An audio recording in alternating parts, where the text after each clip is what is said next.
Welcome back to Blind Man Morrison. It's incredibly windy today, and to stop the door from rattling, I'm using a hubcap.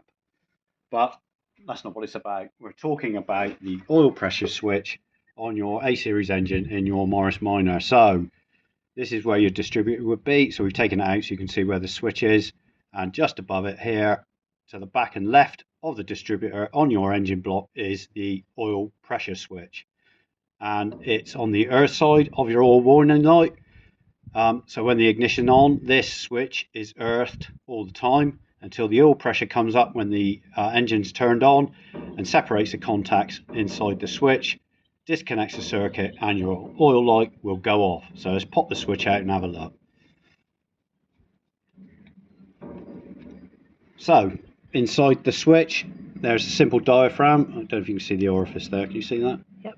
Inside there is a diaphragm and a spring. When the oil pressure comes up, it pushes down on that diaphragm and separates the contacts by depressing the spring and breaks the circuit on the earth side of your oil warning light circuit. And that's what the pressure switch does. So I'm going to refit this, and I'm going to go up to the car and we're going to show you a simple test to make sure that your oil pressure switch is working and it's not something else in the circuit. So let's go up to the car and have a look.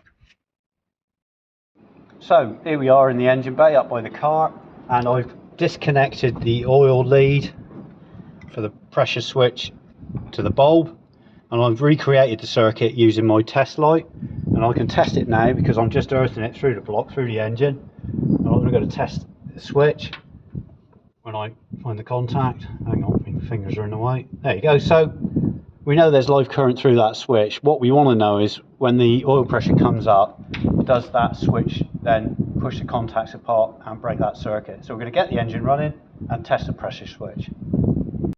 So as you can see, I'm touching the end of the positive terminal with my contact, and the light has gone out, so that tells you that the pressure switch is working perfectly.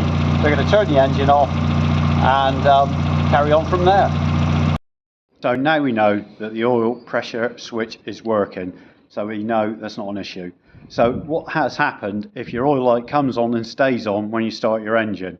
Well, the first things first is you turn your engine off, get out and test your oil level in your block. If it's really very low, that'll be a reason why your oil pressure switch hasn't gone out. So that's an indication of oil level.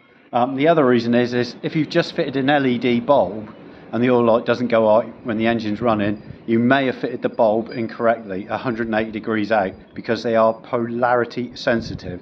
So you need to take your bulb holder out of the back of your dash again and turn your LED bulb 180 degrees the other way, and then try again and test.